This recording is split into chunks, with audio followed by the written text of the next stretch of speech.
All right, good morning.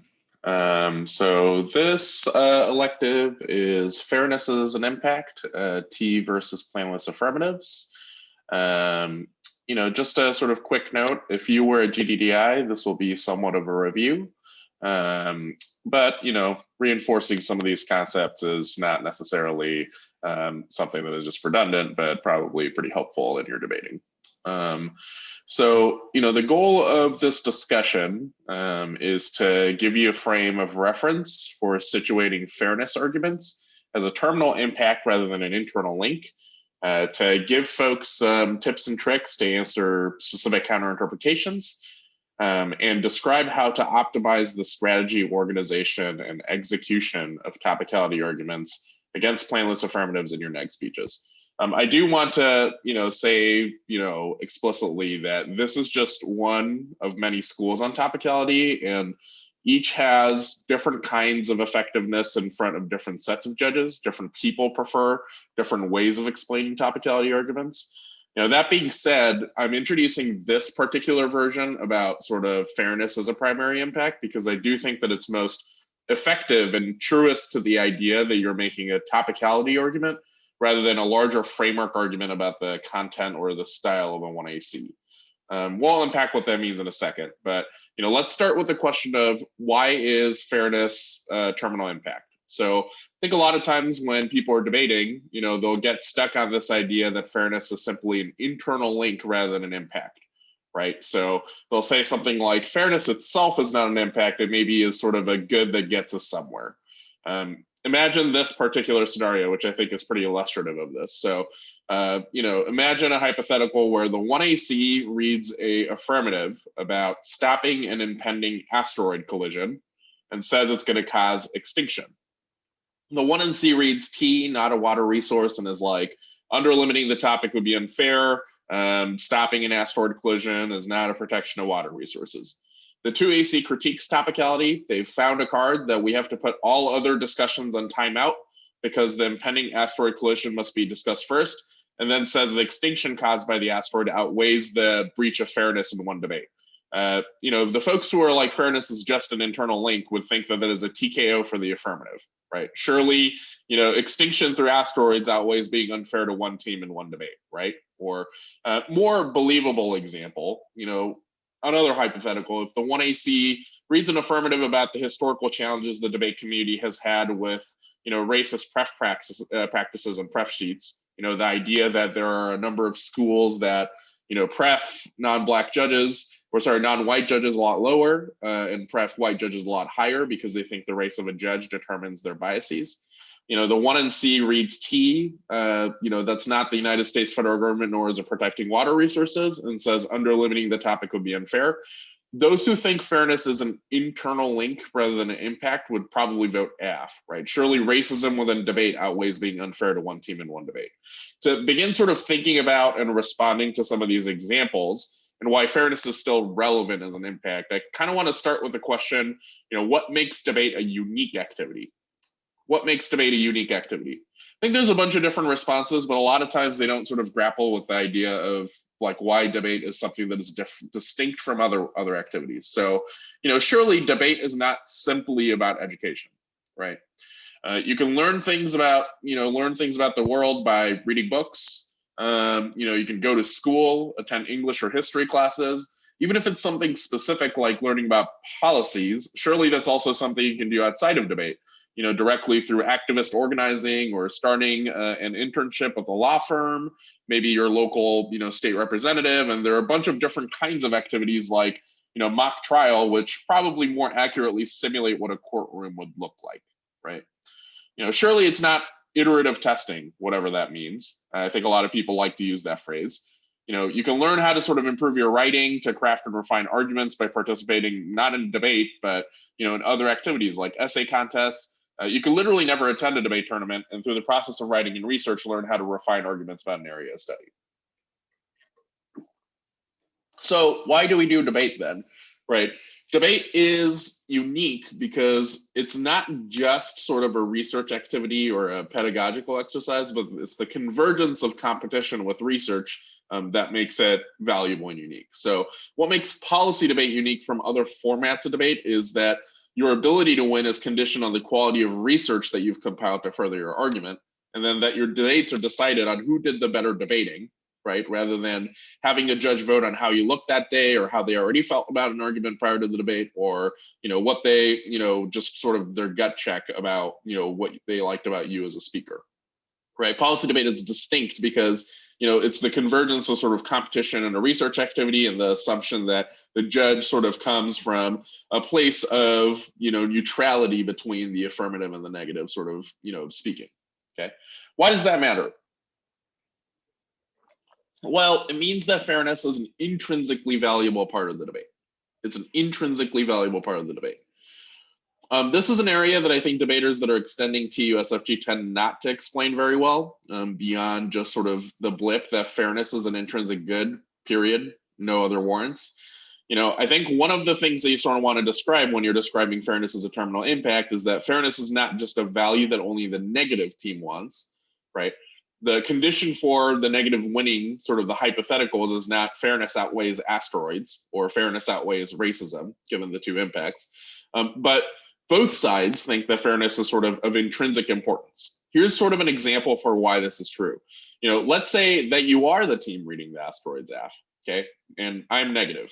The debate, carries on from the 2AC. I'm really bad at being a 2N, and I drop the argument that we must put the water topic on timeout because we have to focus on asteroids and that asteroid extinction outweighs limits. I drop this argument both in the negative block and also in the 2NR. The 2AR goes for it, okay? Let's say, hypothetically, the judge decides to vote negative anyway. They decided that they weren't persuaded by the affirmative argument, even though it was dropped twice. If you were aft, you would probably be pissed, and rightly so, right? And that's because at an intrinsic level, they expect debates to be evaluated fairly and tabula rasa, right? They expect judges to flow the debate, for opponents to answer their arguments, and to vote for arguments that they don't 100% align themselves with if it was executed better than the other team. Right. So, a lot of times I think people focus on just the, debate as a competition and thus fairness is an intrinsic good and sort of go that way. I think instead you want to sort of align your 2NC fairness impact arguments to explain why all teams, not just the negative, relies on some concept of fairness for debate as a competition to work. Okay. Another example for, why there might be an expectation for sort of competition and fairness. Let's say the affirmative, going back to sort of the hypothetical about racist prefs, right? Let's say they read a 1AC that's like, there are some debate community practices that are racist, okay? The 1NC doesn't refute the 1AC, but just says we should protest about racial profiling because police violence is of a larger scale than violence that happens within the debate community. I think most of you, if you were reading the affirmative, would say that doesn't seem very competitive, and then would likely make a permutation, right? That's like, we should both stop, police, racial profiling by police and also debate community violence. Well, permutation arguments, permutation is a test of competition, right? And that proves that competition is an intrinsic part of debate. So, by the very premise of making a permutation, the affirmative team has already sort of come to the conclusion that competition is sort of a driving factor in the way that they, you establish sort of the efficacy of arguments, right? To think about it sort of one last way, if debate was truly less about sort of making the competition work, but more about, what you learned, or I think people like to say the phrase subject formation, right? How could a negative team win an off-case position, but lose on dropping something like conditionality bad, right? My guess is that most of you all, even if the affirmative team or, even if the negative team is winning substantively, if they drop conditionality as bad in 3 speeches, you probably think that conditionality outweighs, right? The theory arguments about sort of fair practices and affirmative versus neg flex in debate, via conditionality, should not matter if debate was simply just an intellectual exercise about, who was substantively correct, right? The very fact that we have sort of theory discussions about the sort of metagame of debate is sort of a presumption that, debate is in fact sort of a competitive sphere. Okay, so, we've sort of beat, the horse dead on just why is fairness sort of an impact. The next thing I kind of want to talk about is the relationship between fairness impacts and the terminal impact of the 1AC, okay?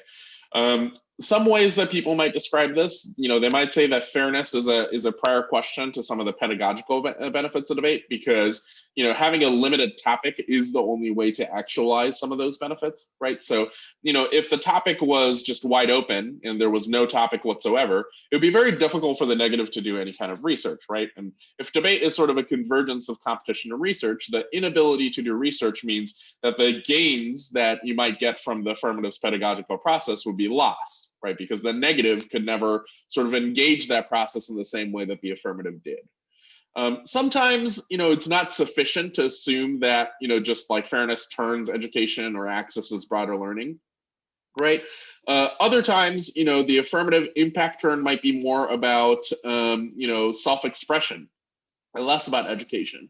You want to sort of make sure that your fairness turns, the impact arguments need to be more specific, right? So, if the other team is like, our affirmative indicates that self-expression of a certain identity is group is good, you might make arguments that say, lack of fairness might result in, not genuine engagement with that kind of self-expression. Since you can't anticipate what the affirmative is about to say, you're likely to fall back onto generic arguments like, the Academy K or Baudrillard or whatever, right? That doesn't actually sort of engage the premise of the affirmative, because you don't necessarily have the research to sort of confront that, right? You might also make arguments about, what happens when individuals of, the same oppressed group debate each other, right? And one has to be negative, is only the affirmative self-expression, important, right? These are sort of the questions that you sort of might ask in relationship to sort of fairness and how it might mediate sort of other concerns. Okay, so we've talked a little bit about sort of why is fairness important. We've talked about how it might control other impacts. The next sort of question that I want to talk about is how to gauge whether a team has been fair, or how to gauge whether a team has been topical. Okay. The simplest answer is that topicality is about interpretations of the resolution, right? So the resolution was announced. It's something like the United States federal government should substantially increase its protection of water resources in the United States, right? It's going to be included in tournament invitations, and it tells us the topic for debate. And the way that you would decide whether something is topical is to interpret the words in the resolution by defining them, right? And debating sort of topicality arguments is all about what is the appropriate limit, or what is the appropriate parameters of what the topic should be, okay? So one sort of, subset that, I want to talk about is a lot of times people will discuss framework arguments in terms of ground, not limits. So they'll say something like, if an affirmative doesn't defend a federal actor, I can't read the politics disad, or, I'm losing my state bad link arguments for the critique, right? I think topicality arguments are less about ground. So you want to sort of move away from this discussion of what ground you lose, right? There's always going to be ground on certain arguments, right? And there's not really a God-given right to set ground. So for example, let's say that, the topic this year was not the water topic.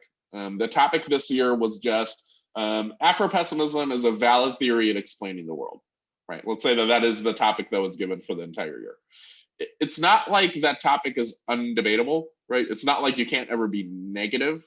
And for example, asserting that you didn't get the politics disad against that in that resolution seems pretty meaningless, right? Because the politics disad is not God-given to you. It's like, not a disadvantage that applies to the core controversy of is Afropessimism valid, right? And there's certainly ground, like you can research a lot of stuff that says Afropessimism is invalid in certain elements, right? The debate is less about sort of what ground exists on both sides, or what ground is lost by the negative.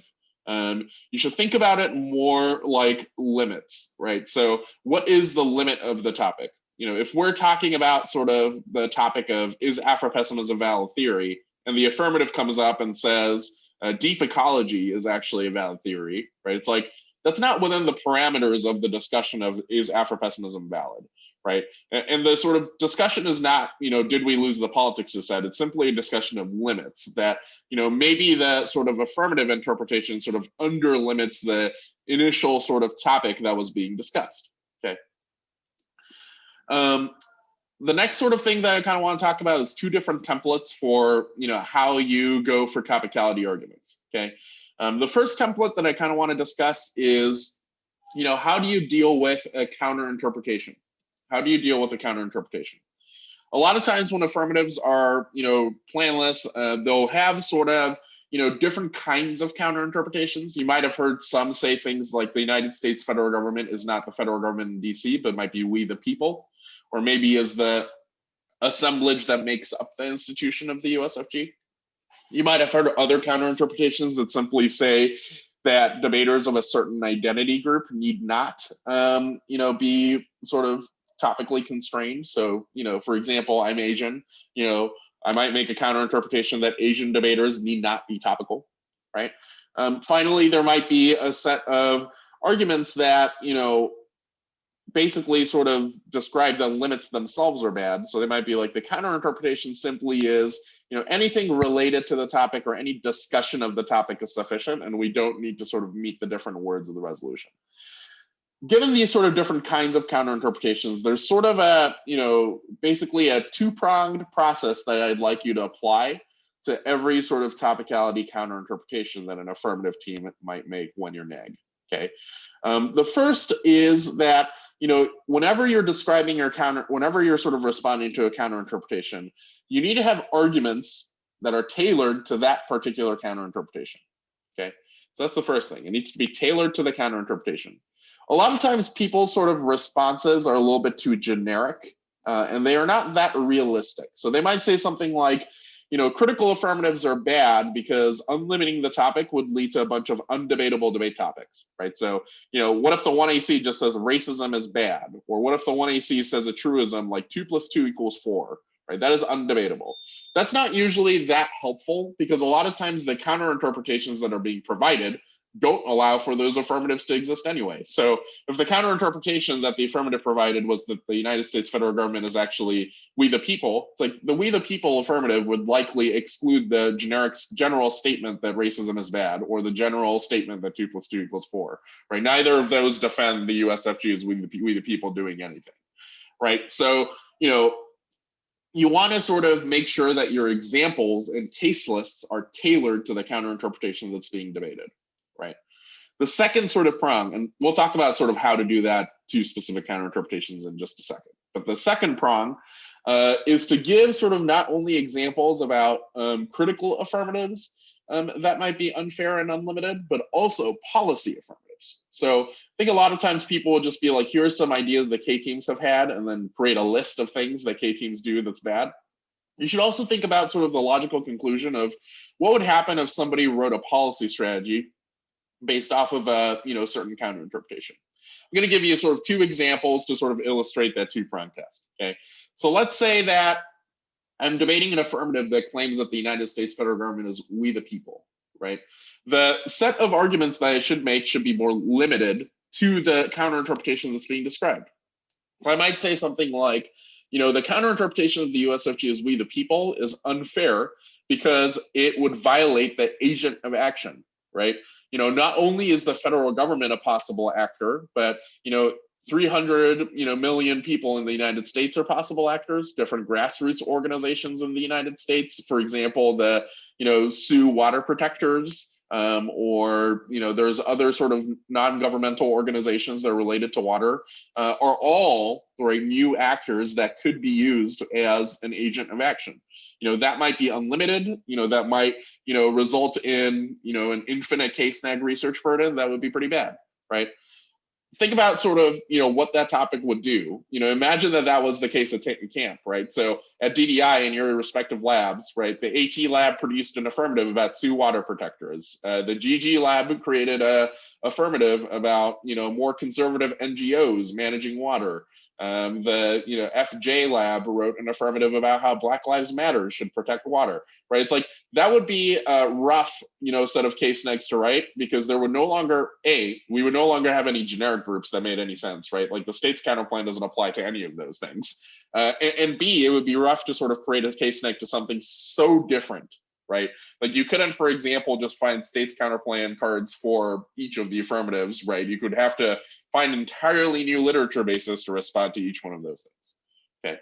The second prong, talk about what policy teams might do as well. So imagine if we decided that the federal government included just we the people. My guess is that policy teams would start doing a couple of different kinds of things. They would say, for example, that they could read the 50 states affirmative on the topic, because they would say that the 50 states were, also run by the people, right?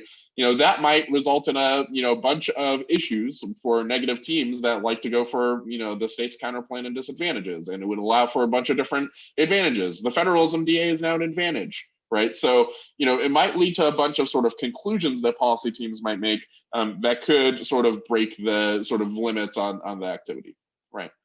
Another sort of hypothetical example of a counterinterp. Let's go back to sort of this hypothetical of me being like, I'm Asian. Asian debaters don't have to be sort of constrained by the procedures of the topic, right?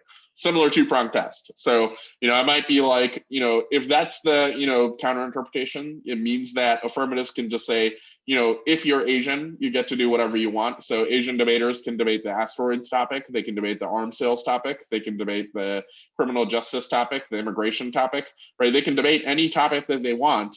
In addition to water policy, which might sort of, break the ability for the negative to engage you, right? And secondly, what would policy teams do, right? So you might be like, it means that, Asian policy debaters can suggest any area of policy, right? So talking about the sort of previous topics. They might even take, the 50 states doing an action. They could read the privatization counterplan as an F, right? That would result in such an endless set of possibilities that it would be very difficult for the negative to ever engage, right? So you sort of always want to, whenever you see a counter interpretation, have sort of this two-pronged test of what are some realistic examples that they would allow, in addition to what are some policy, affirmative examples that their interpretation would also include.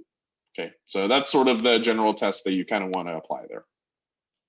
The second sort of, set of templates that I want to talk about is about how to deal with people's impact turns. How to deal with people's impact turns.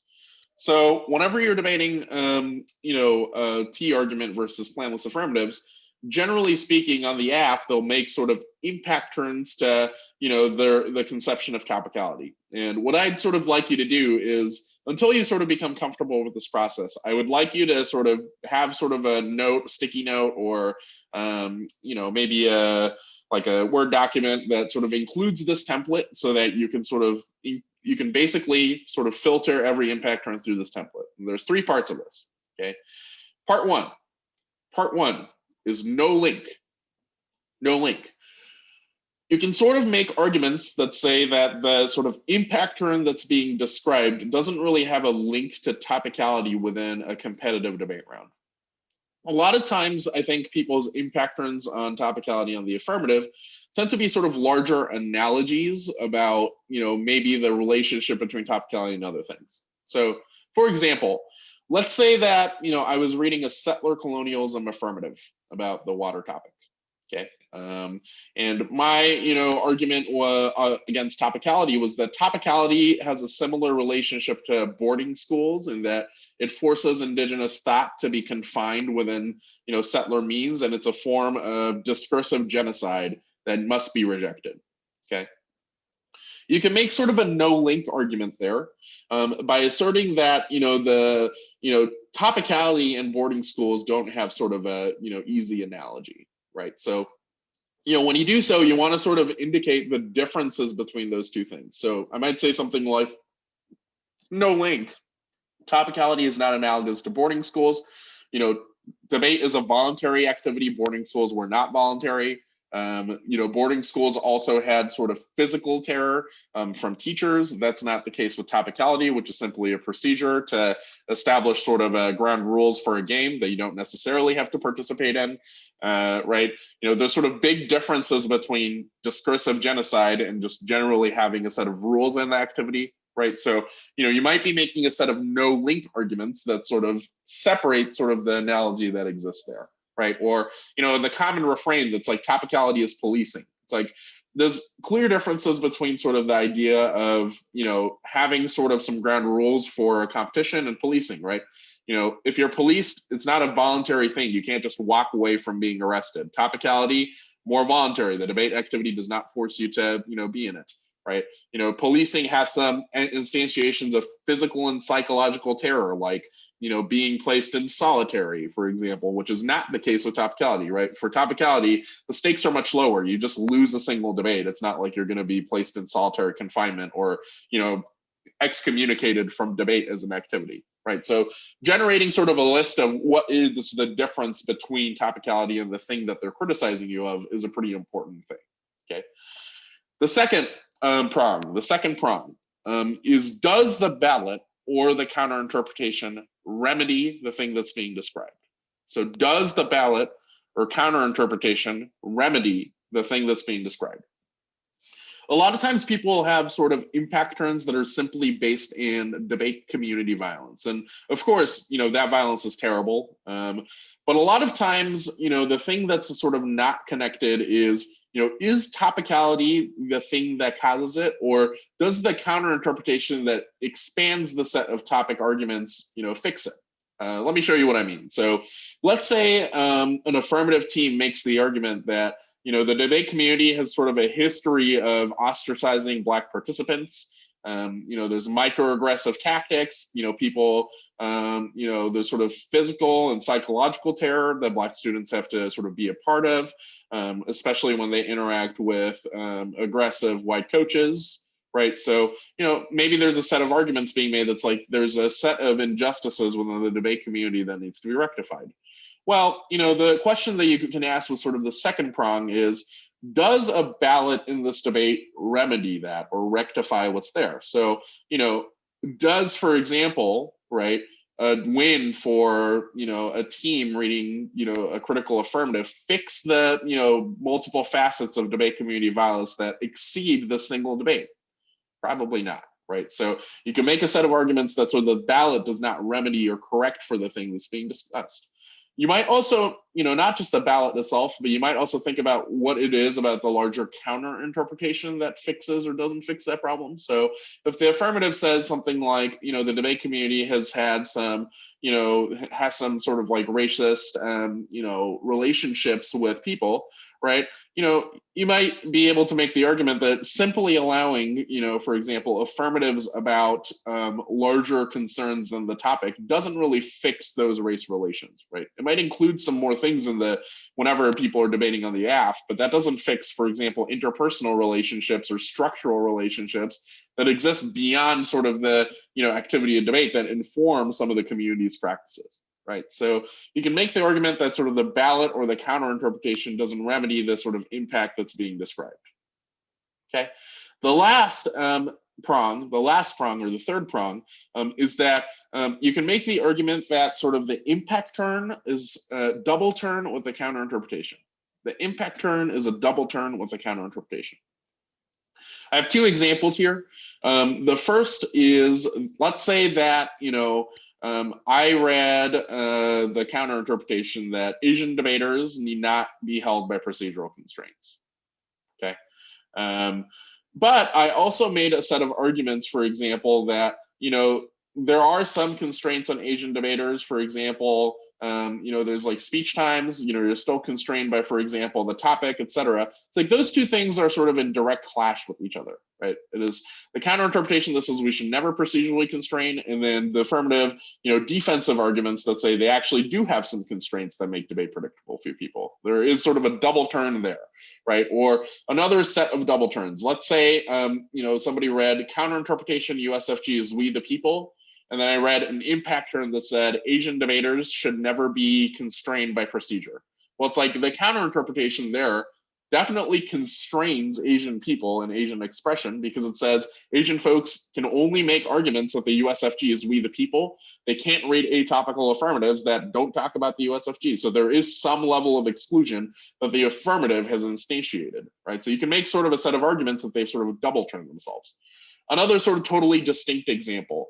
Let's say that, you know, somebody read, you know, a Baudrillard affirmative, and their counter interpretation was, you know, basically let anything happen. Okay, and then, you know, the impact term being described here is, the issue is that predictability is a bad thing, because predictability means that, arguments are assimilated into certain forms that we can anticipate in advance, and that's maybe a violent process. It's like there might be a double turn to be discerned there, because you can make the argument, for example, that, the counter interpretation that allows the affirmative to be anything, right, actually makes the negative strategy predictable, because the negative basically is now consigned to reading topicality, likely some version of a cap K, or maybe some postmodern argument that is largely generic. But there's no other sort of recourse that the negative can do research specific to the AF. So predictability bad, is a consequence, links to sort of the consequence of the counter interpretation,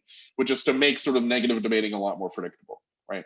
I think this sort of idea of does it double turn with the counter interpretation is one that isn't explored enough. A lot of times that's sort of the central theme that's important to sort of answer a set of counterinterps. So, you want sort of all three, you want to try to do all three of these things. You want to establish a no link argument. You want to establish, does the ballot or counterinterpretation remedy it? And is their argument a double turn with the counterinterpretation that's being presented?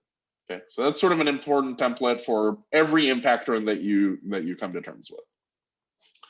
Couple of the things I kind of want to talk about. I think some people like sort of this topical version of the affirmative argument. That is the claim that there might be a set of affirmatives that could be read with a plan and federal action that access sort of the curricular area of the arguments being described.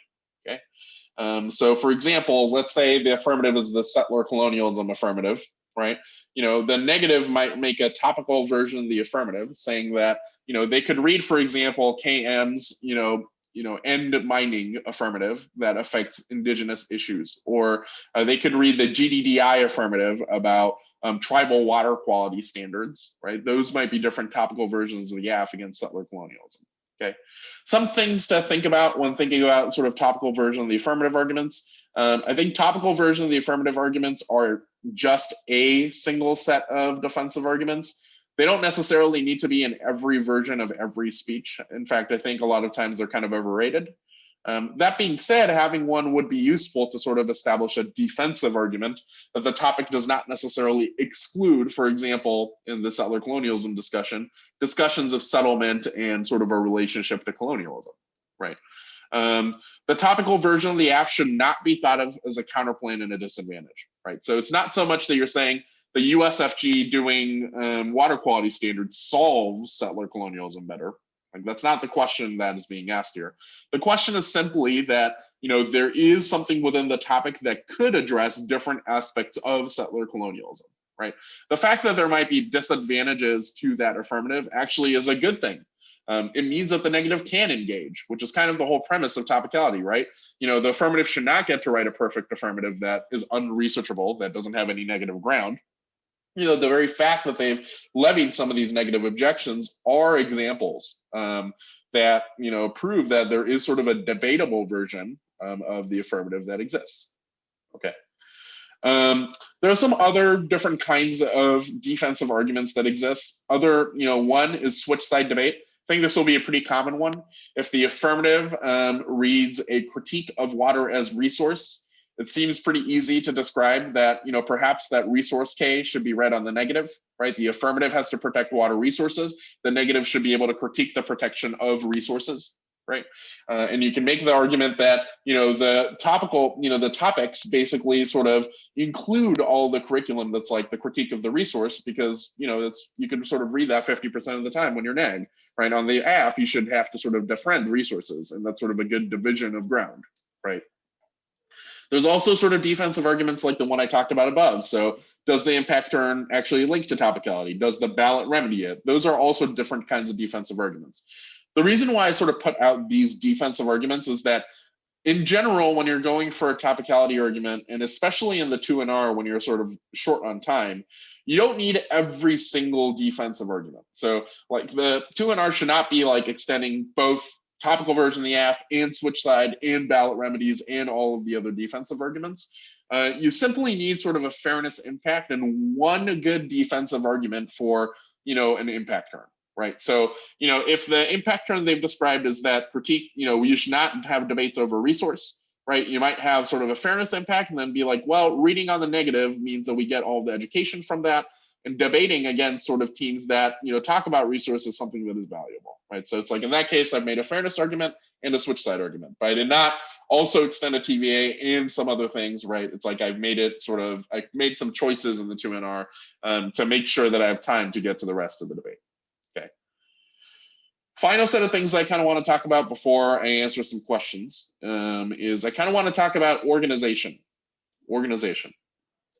I think a lot of times in the 2NC, when people are extending sort of a TUSFG argument, they have something that basically approximates what they describe as K debaters doing bad things, right? Which is giant overviews.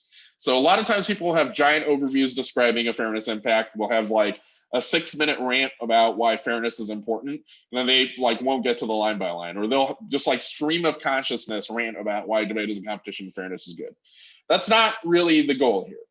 The 2NC overview on framework, my suggestion would be less than 45 seconds. And the only thing that you kind of want to put out there is two things. You want to sort of describe why fairness is sort of an intrinsic good insofar as both teams agree to some precepts of fairness, i.e., they agree, for example, that debate is a competition by making permutation arguments, which are tests of competition.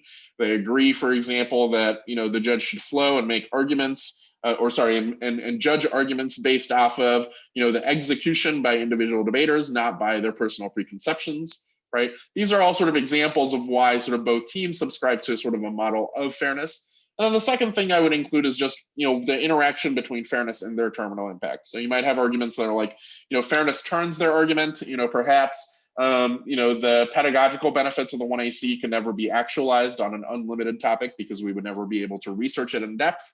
Perhaps, that, fairness sort of mediates the ability to have genuine self-expression, because if there's no sort of ability to anticipate in advance, the negative will read hypergenerics and not actually genuinely engage that form of self-expression. It doesn't leave a role for the negative team when they're of the same identity, right? How do you decide between competing self-expressions, right? It doesn't really create sort of a model that makes a lot of sense. And that's sort of all you should do in the 2NC overview. The rest of the debating, like topical version of the app, switch side, tricks like whatever, truth testing, whatever. It's like that stuff should not be in the 2NC overview.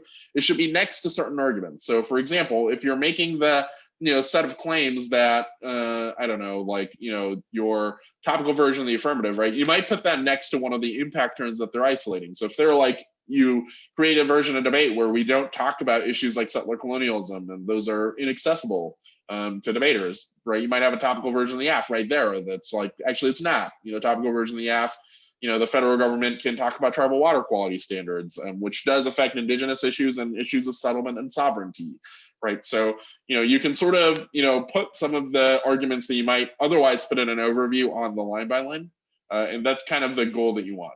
The second thing about organization is that you generally want to be internally organized if you're the framework team. So whenever you're debating a certain argument on the line by line, let's say, for example, the argument that, you exclude settler colonialism arguments, right? You don't want to just stream of consciousness it. So a lot of times I think people just go on autopilot and say something like, they say include impact turn, it's a topicality is a floor, not a ceiling. Iterative testing solves their thing. Fairness outweighs, period. Right? It's like, that's not very helpful. And instead, you want to sort of do two things. You want to, one, organize it very well. So you want to sort of number your arguments or label your arguments so that they're distinct. So in this case, I remember I sort of talked about the 3-pronged test, like having sort of 3 subpoints that sort of does each one of those things would be nice. Okay, so organizing is important. And then the second is you want to not just sort of stream of consciousness a bunch of debate buzzwords in there. You want to directly apply sort of your arguments to the terminal impacts that are being described. So, just the general platitudes of T is a floor, not a ceiling, words that people say about that are largely irrelevant. You want to instead sort of, for example, establish the no link argument that topicality is not like the larger, structural harm that's being described, or describe in depth why the ballot is not able to remedy the thing, to make much more specific arguments against certain impact turns. Okay. Final thing, about sort of, so I talked a little bit about the 2 and C. I want to talk a little bit about the 2 and R. The 2 and R needs to be minimalist. So I talked about this a little bit earlier. You need the fairness impact, and you need one good defensive argument to respond to impact turns. You don't want every defensive argument because that bogs your own time, right? So, if you have TVA, SSD, et cetera, you won't be able to, do sort of the rest of the debating that's necessary. You'll be way too top heavy. Finally, you must get to case. You must get to case. So this might seem a little bit counterintuitive because, I'm saying that, fairness, for example, is a prior consideration and should maybe bracket the case. But you want to also make sort of defensive arguments against the case to sort of reduce the impact that it can weigh against sort of the procedural benefits of debate, right? So, in the 2 and C, my suggestion generally would be to get to case with about 1.5 minutes and try to sort of reduce the risk of the impacts that are generally being described on the case overview. Or in the 2 and R, sort of my suggestion would be to leave at least 45 seconds to answer the case, to make sure that sort of you've mitigated sort of the impacts that are being described or taken out the solvency to their arguments, right? While also sort of winning the rest of the T debate. And that's, ties in back with the sort of you need to be minimalist thing, right? In order to have sort of that 45 seconds of case in the 2 and R, or the 1.5 minutes of case in the 2 and C, you need to make sure that you're not just, tossing all the arguments out just haphazardly and saying every debate buzzword on every argument, right? You want to make sure that you're efficient, your arguments are specific to their thing, and especially in the 2 and R that you've sort of picked and chose sort of the best arguments that exist that we're starting in your 2 and C that you can extend, and not every sort of argument in the list. Okay, so that is more or less the me talking part of it. I'd like to sort of answer a couple of questions. I'm happy to, either answer questions about maybe specific impact turns that you've debated that you need some help sort of devising responses to. I'd be happy to talk about sort of, any questions that you might have about my lecture or about framework, or just really anything related to critical affirmatives. I'm happy to sort of answer a question about that. Tejas or Tejas? Tejas. Tejas, go ahead. Yes, in the 2 and C overview, you were saying 2 things. The first one is that you should describe the way fairness is an intrinsic good, or right? And then the second one, you're saying intersection between fairness and terminal impact. Could you elaborate on the second one, please? Yeah, so for the second one, I think there's a couple of ways that this occurs. So, if the affirmative sort of benefit is largely pedagogically oriented, you might make the argument, for example, that, fairness sort of comes before those pedagogical benefits, right? The only reason that you would get those pedagogical benefits is if you could research that in advance, not just sort of show up and say random things and read some generics, right? So, you might make the argument that sort of fairness is a prior question to sort of education or pedagogical benefits or subject formation because it, only anticipating the argument in advance allows you to research it, do sort of depth debate on it, et cetera. You might also, if it's a different kind of impact turn. So if the impact turn is let's see, like the self-expression stuff, right? You might be able to make the argument that, fairness is sort of a prior consideration to being able to genuinely engage on questions of self-reflection, right? So if you're not able to anticipate the affirmative, what's likely going to happen is not a genuine engagement of sort of, issues that happen with sort of communities or, your identity position, but largely a set of, generics that you have to read because you're not prepared. So it's what's likely going to happen instead of you, focusing on, let's say an affirmative is about, Asian identity, you're probably not going to be reading a lot of cards about Asian identity. In fact, you're probably just going to be reading Topicality, the CAP-K, maybe cruel optimism if you like postmodern stuff, and case, right? So it's that's not really, it's the lack of fairness sort of makes that ability to have sort of community and self-expression largely impossible. So, that's sort of what I mean when I'm saying fairness turns or intersects with their advantages. That's kind of the work that you want to do. Hopefully that clarifies things. That does. Thank you. Yep. Devin. I was curious what you thought about movements impacts. So debate spills out, makes us better advocates and stuff like that. My personal opinion, I'll sort of preface this by saying this is my personal opinion. I think other people will disagree with me about this, and plenty do. For me, movements impacts are not very effective. The reason why is a couple of things, right? I think the movements arguments sort of deny that topicality is actually a procedural argument. It's making a framework argument about the form of the affirmative, right? So largely what sort of a movements argument is saying is that, the lack of institutional engagement of the affirmative is something that sort of makes the affirmative inferior, not simply that they've, for example, faulted on sort of one of the competition's rules. That tends to be less effective for a couple of reasons. The first is just there's not really a reason why debate intrinsically is important for movement building, right? It seems like movement, in fact, much of our movements that exist in the world are not, born of debate. They're born of a bunch of different things. So it seems like those movements are not necessarily intrinsic to the things that we do here.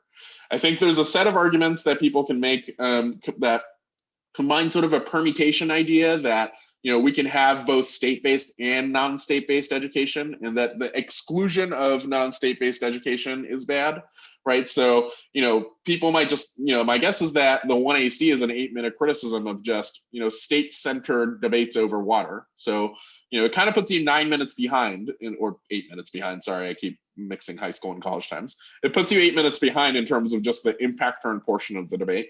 And then just finally, I think the issue with sort of movements arguments is that they don't really have sort of a relationship with the way that we do debate. So for example, right, it would be a lot of movements education would be interested in, for example, feasibility and practicality and obstacles, right? The method of debate that sort of posits a notion of durable fiat, that is like we actually fiat past all sort of discussions of feasibility and we only discuss desirability, doesn't really have a very clear connection to the movements arguments you're going for, and also is disconnected from the warrants for a movement education argument, which is like you need to know the mechanisms and practicality and learn how to do things, right? So like, for example, my guess is against a policy team, if I said something like, the federal government would never do your policy. There's constituents that, for example, hate environmental protection. There's political lobbyists. You would be like, well, like obviously fiat solves that. You're right, but it's like that obviously is not the movements part of the education that you're talking about. So I personally think it's kind of an ineffective approach. That being said, that's not to say like it never has a place. So like for the set of people that hate topicality arguments based on fairness, and generally you'll sort of find that in a judging philosophy, a movements-based approach might be better in that context. And then you would just have to have a substantive debate about, whether sort of state-based protection of the environment and discussing that is a good thing against sort of a non-state one.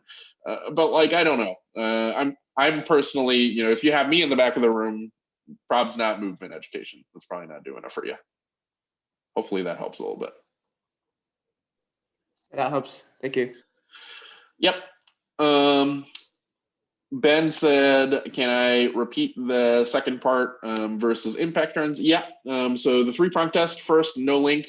Second, does the ballot or counterinterpretation remedy it? So if you recall, that's the argument that's like, if there's a larger sort of harm happening structurally outside of the debate community, or even a debate community harm, does voting against topicality fix the problem, right? Usually the answer is no. Or does instituting the counterinterpret that says the affirmative can read non-topical affirmatives fix the problem? Also, probably not, right? The third part is, does a double turn with the counterinterpretation? Hopefully that answers that question. Any other questions? Or impact turns that they've, debated that they would like, us to dismantle together? So I was doing like this Kano debate, and they said that reasonability was a bad standard to go for the AF. I'm not sure how that would work. You're mentioning this in context of conditionality bad, or what? So basically it's like, we're saying that like Kondo is like bad. They ran like a bunch of law cases, and we said that reasonability was one of the reasons, and they said that was we ended up losing because reasonability was actually not a good reason why Kondo is bad. I'm not sure how, we could have improved on that, maybe said something else.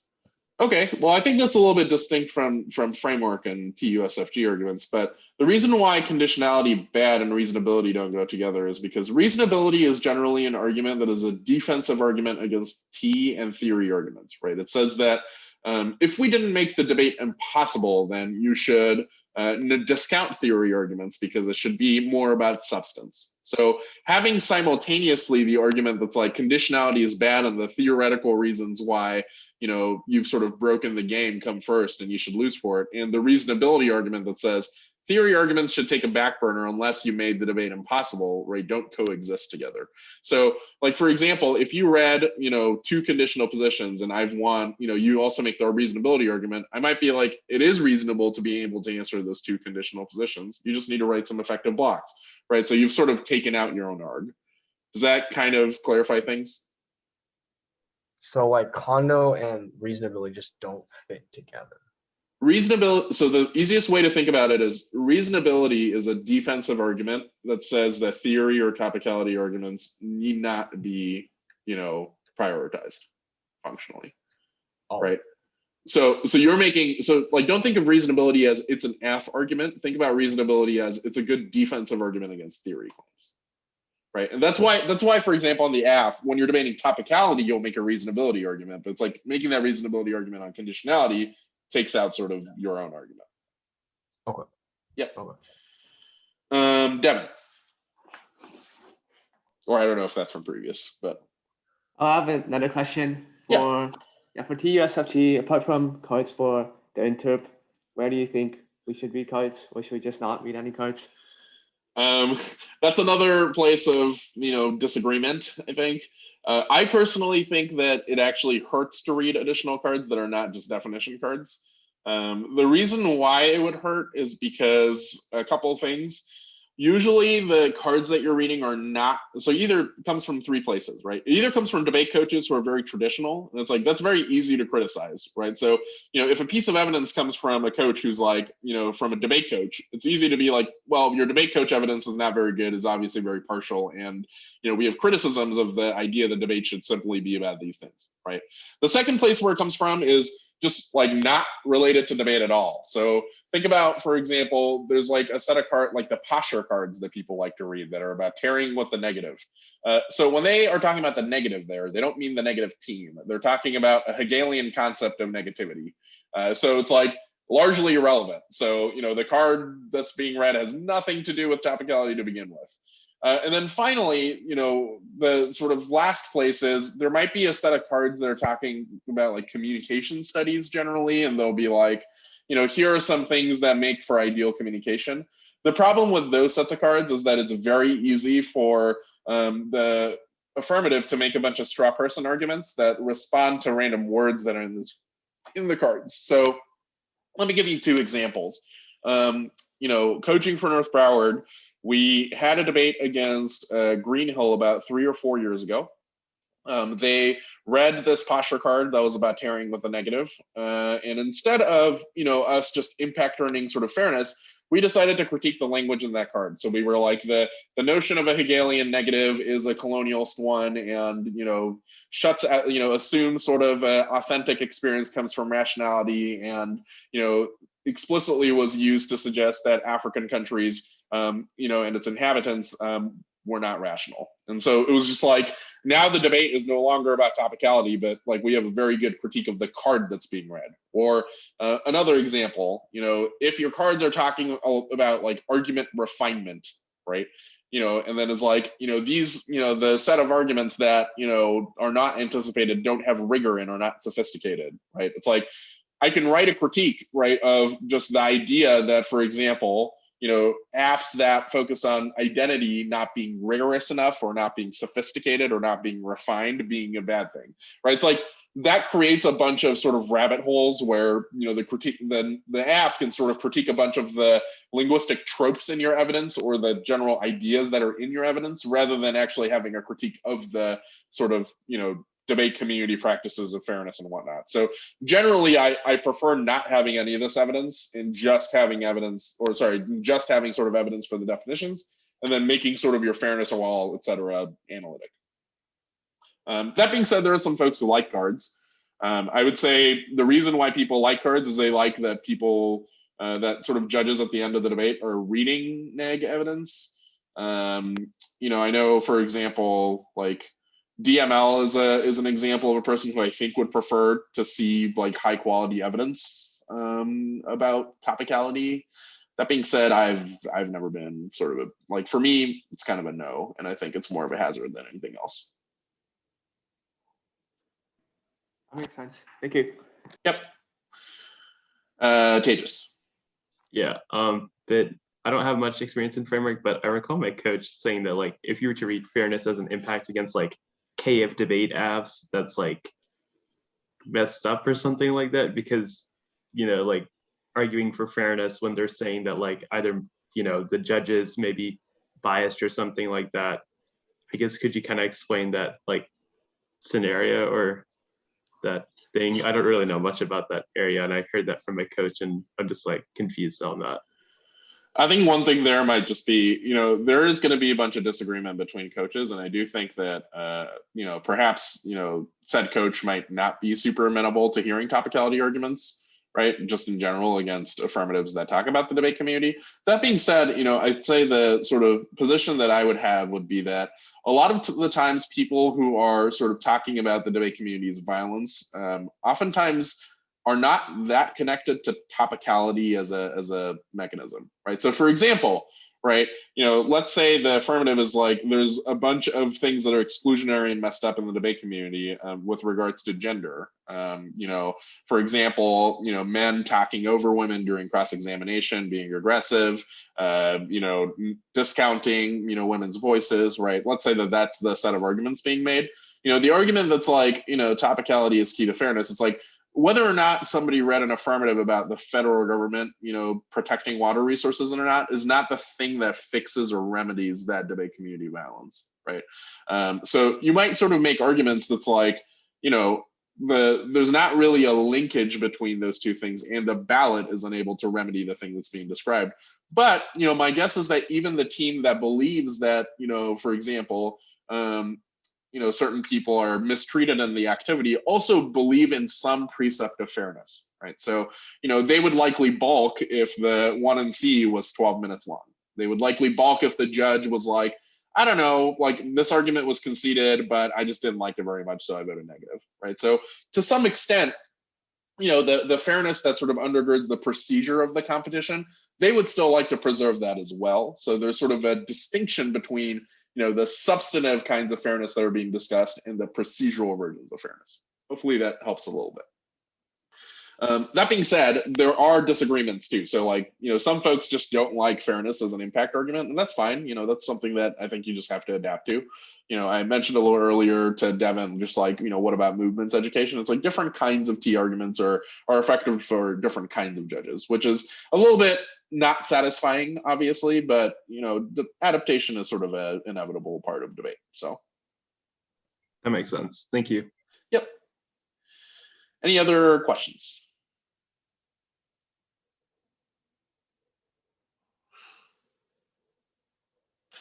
Okay, sounds good. Thanks for coming. I hope you enjoy lunch and enjoy lab.